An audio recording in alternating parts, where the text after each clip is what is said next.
পারমাণবিক ইস্যুতে বিশেষ টিম গঠন করেছে ইরান। দেশটির সর্বোচ্চ ধর্মীয় নেতা আয়াতুল্লাহ আলী খামেনি এই বিশেষায়িত টিমটি গঠন করে দিয়েছেন, এমন তথ্যই জানিয়েছেন ইরানের পার্লামেন্টের জাতীয় নিরাপত্তা ও আন্তর্জাতিক নীতি বিষয়ক কমিটির সদস্য ইসমাইল কাউসারি। এদিকে পারমাণবিক ইস্যুতে সমঝোতায় আসতে ইরানকে কয়েকটি শর্ত জুড়ে দিয়ে প্রস্তাবনা পাঠিয়েছে মার্কিন প্রশাসন, যাকে ঘিরে চলছে নানান জল্পনা কল্পনা। কি আছে হোয়াইট হাউসের সেই প্রস্তাবনায়? নিষেধাজ্ঞা আর বোমা হামলার হুমকির পর ইরানের সাথে পারমাণবিক ইস্যুতে আলোচনায় বসে যুক্তরাষ্ট্র। 23 মে পঞ্চম দফার পরোক্ষ এই বৈঠক শেষ হলেও আসেনি স্বস্তির বার্তা। উল্টো আরেক দফার আলোচনা শুরু করা নিয়ে চলছে গুঞ্জন।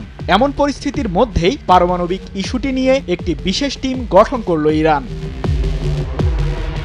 যুক্তরাষ্ট্রের সাথে পরমাণু সংক্রান্ত বিভিন্ন নীতি ঠিক করতেই এই টিম কাজ করবে জানিয়ে ইসমাইল কাউসারি বলেন, যুক্তরাষ্ট্রের সাথে আগামীতে কোনো আলোচনার পূর্বে পররাষ্ট্র মন্ত্রণালয়ের প্রতিনিধি দলকে অবশ্যই এই টিমের সাথে পরামর্শ করতে হবে। এছাড়াও আলোচনার পর পররাষ্ট্র মন্ত্রণালয়ের দলটি খামেনির টিমের কাছে বিস্তারিত প্রতিবেদনও সরবরাহ করবে। 1 জুন এক প্রতিবেদনে বিষয়টি নিশ্চিত করেছে লন্ডন ভিত্তিক সংবাদ মাধ্যম ইরান ইন্টারন্যাশনাল। এদিকে ইউরেনিয়াম সমৃদ্ধকরণ নিয়ে গত কয়েকদিন থেকেই ইরানের সাথে উত্তপ্ত পরিস্থিতি বিরাজ করছে মার্কিন প্রশাসনের। তেহরানকে কোনোভাবেই ইউরেনিয়ামের মজুদ বৃদ্ধি করতে দেবে না হোয়াইট হাউস, এমন বার্তাই দিয়েছেন যুক্তরাষ্ট্রের প্রেসিডেন্ট ডোনাল্ড ট্রাম্প। তবে মার্কিন প্রশাসনের কোনো চাপের কাছে নতি স্বীকার করবে না তেহরান। জটিল এই পরিস্থিতির মধ্যে ইরানকে প্রস্তাবনা পাঠিয়েছে যুক্তরাষ্ট্র। মোনালিসা হেভি ফ্লো 15 পিস প্যাকেটের সাথে 8 পিসের একটি প্যাকেট একদম ফ্রি।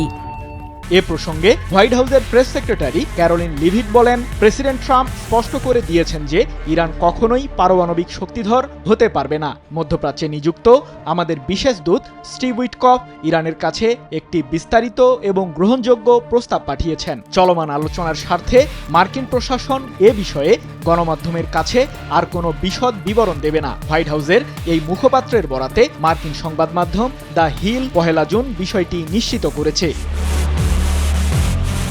পারমাণবিক ইস্যুতে যুক্তরাষ্ট্রের প্রস্তাবনা পাওয়ার বিষয়টি নিশ্চিত করে ইরানের পররাষ্ট্রমন্ত্রী আব্বাস আরাকচি সামাজিক যোগাযোগ মাধ্যম এক্সে তার ব্যক্তিগত অ্যাকাউন্টে লিখেছেন, ওমানের পররাষ্ট্রমন্ত্রী বদর আল বুসাইদি তেহরানে আজ একটি সংক্ষিপ্ত সফর করেছেন। এ সময় তিনি মার্কিন প্রস্তাবের বিষয়গুলো উপস্থাপন করেন। ইরানের জনগণের নীতি, জাতীয় স্বার্থ এবং অধিকারের সাথে সঙ্গতিপূর্ণ বিষয়গুলো মাথায় রেখেই উত্তর দেবে তেহরান।